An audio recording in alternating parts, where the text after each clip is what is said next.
जय श्री कृष्ण चैतन्य प्रभु नित्यानंद श्री अद्वैत गदाधर श्री वसादिगर भक्त वृंद। हरे कृष्ण कृष्ण कृष्ण हरे हरे, हरे राम राम राम हरे हरे। हरे कृष्ण। तो दोस्तों, आज हम पढ़ेंगे दूसरा अध्याय सांख्य योग। संजय बोले, हे धृतराष्ट्र। तब श्री कृष्ण दयायुक्त नेत्रों में आंसू भरकर व्याकुल चित्त अर्जुन से बोले, हे अर्जुन, अनर्थ का सेवन करने योग्य अपयश कारक नरक में गिरने वाला मोह इस वक्त तुम्हारे मन में कहां से आया? तुम कायर मत बनो, यह तुम्हें शोभा नहीं देता। तुम हृदय की दुर्बलता को त्याग कर युद्ध के निमित्त खड़े हो जाओ। अर्जुन ने कहा, हे मधुसूदन, मैं रण में पूज्य भीष्म और द्रोणाचार्य के ऊपर बाण प्रहार कर कैसे युद्ध करूंगा? इस लोक में महात्मा गुरुजनों को ना सताकर भीख मांगकर भोजन करना उत्तम है, और अर्थ की कामना के लिए गुरुजनों को मारकर उनके रक्त से सने भोगों को भोगूंगा। हम नहीं जानते कि युद्ध में कौन जीतेगा। यदि हम जीत भी लेंगे तो भी जिनको मार हम जीवित रहना नहीं चाहते, वही धृतराष्ट्र पुत्र हमारे सामने प्रस्तुत है। दीनता से मेरी स्वाभाविक वृत्ति नष्ट हो गई है। मेरा धर्म के विषय में मेरा चित्त मोहित हो गया है। मैं आपसे पूछता हूँ, निश्चय करके मेरा भला हो वह मुझे समझा कर कहिए, क्योंकि मैं आपका शिष्य हूँ और आपकी शरण में हूँ। अतः मुझे ज्ञान शिक्षा दीजिए। मुझे पृथ्वी का निष्कंटक राज्य मिल जाए और देवताओं का भी अधिपत्य मिल जाए, तो भी कोई ऐसा उपाय नहीं दिखता कि जो मेरी इंद्रियों को दुखाने वाले शोक को दूर करे। हे गोविंद, मैं युद्ध नहीं करूँगा। यह कहकर अर्जुन चुप हो गए। संजय बोले, हे राजन, दोनों सेनाओं के बीच खिन्न होकर बैठे अर्जुन से भगवान श्री कृष्ण ने ये वचन कहे, हे अर्जुन, जिसके लिए शोक नहीं करना चाहिए तो उसके लिए शोक करता है, और पंडितों के वचन तो कहता है, परंतु पंडित लोग ना मरो का सोच करते हैं ना जीवितों का। यह बात असंभव है कि मैं पहले ना था, तुम भी ना थे, यह राज्य भी ना था और इसके बाद भी ना रहेंगे। जैसे देहधारियों का इस देह का लड़कपन, जवानी, बुढ़ापा यह अवस्था होती है, वैसे ही मृत्यु के बाद दूसरी देह का भी होता है। इसलिए पंडित लोग मोक्ष को प्राप्त नहीं होते हैं। इंद्रियों के शब्दादि विषयों का संयोग जाड़ा गर्मी आदि सुख दुख का देने वाला है। आने जाने वाले और नाशवान जानकर इन्हें सहन कर। हे कर श्रेष्ठ, सुख दुख को समान मानने वाले जिन वीर पुरुषों को ये ब्रह्म पदार्थ कलेश नहीं देते, वह मोक्ष को पाने के अधिकारी हैं। असत का तो अस्तित्व ही नहीं है और सम का अभाव नहीं।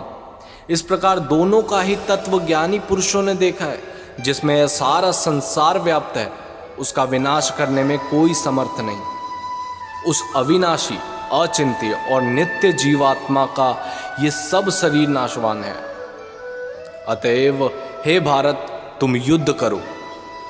जो पुरुष इस आत्मा को मरने वाला तथा जो मारने वाला जानते हैं, वो दोनों ही अज्ञानी हैं, क्योंकि यह आत्मा ना मरती है ना मारती है।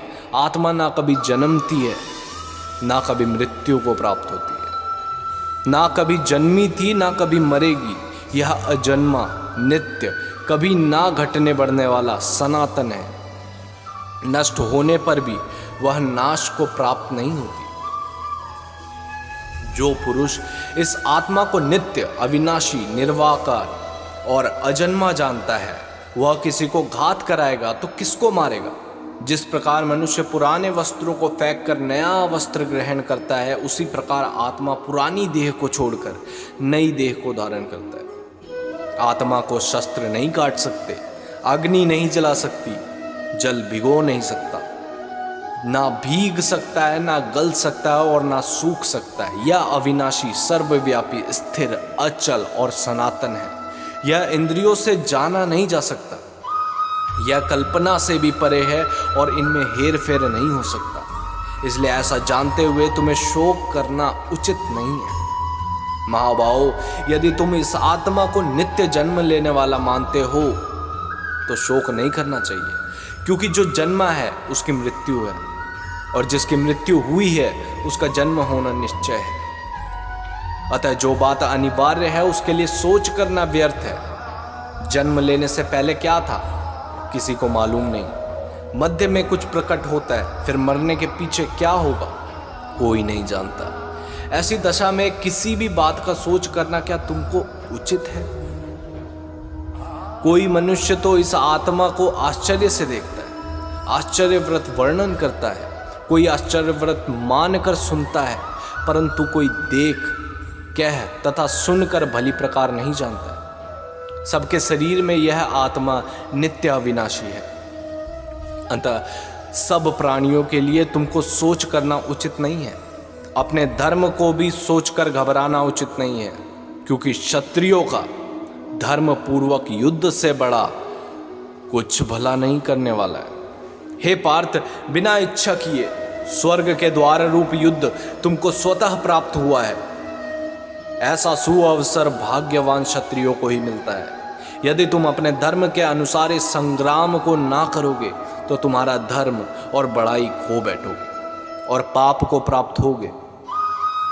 सब लोग सदा तुम्हारी अकीर्ति करेंगे और प्रतिष्ठा वाले पुरुषों के लिए अपयश का होना मृत्यु से भी बढ़कर है।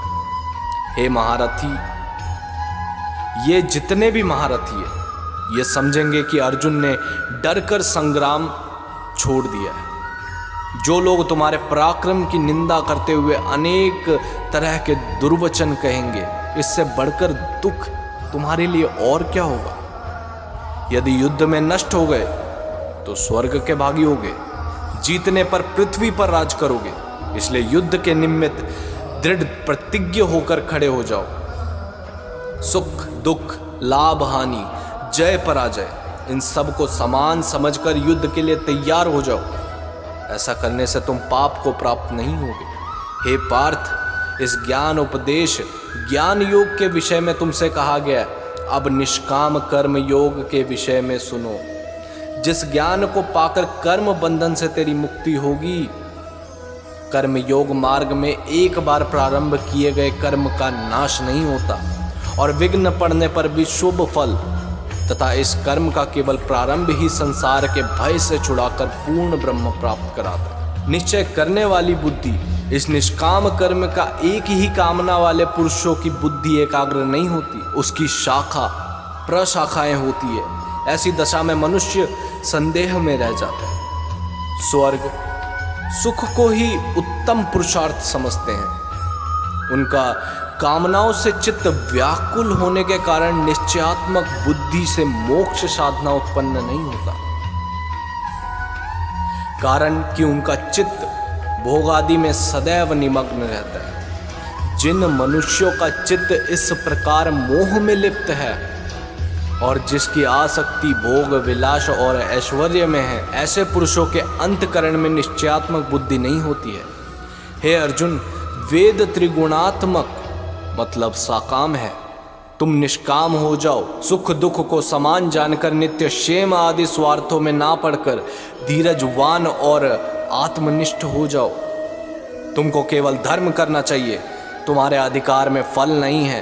तुम ना तो फल की अभिलाषा में काम करो और ना ही निकम्मे ही रहो। फल की आशा त्याग कर कर्म की सफलता व असफलता को समान समझकर तुम योगस्थ होकर कर्म करो।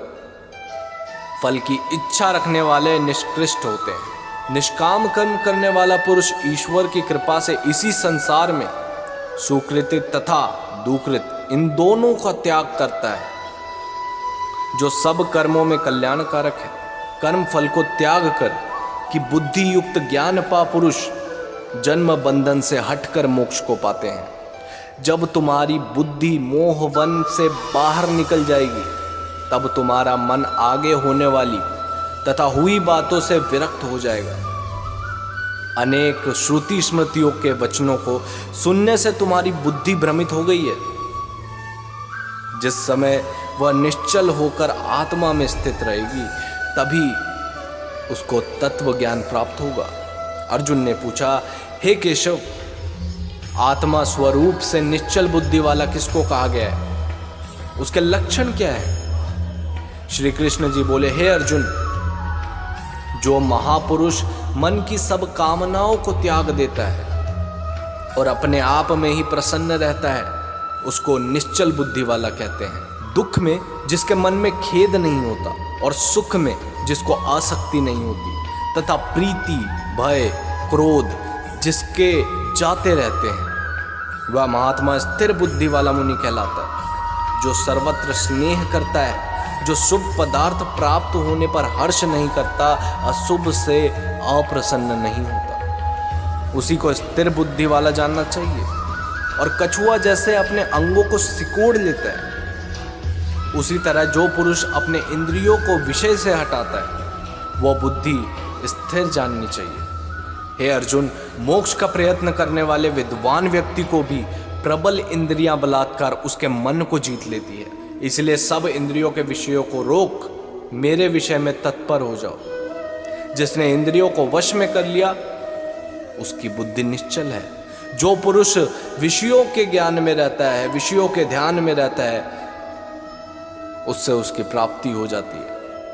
प्राप्ति होने से कामना होती है, इच्छा के पूर्ण ना होने से क्रोध, और क्रोध से अविवेक होता है। अविवेक से स्मरण शक्ति नष्ट हो जाती है। स्मरण शक्ति के नष्ट होने से बुद्धि क्षय हो जाती है, और जिसकी बुद्धि का नाश हुआ वो विनाश को प्राप्त होता है।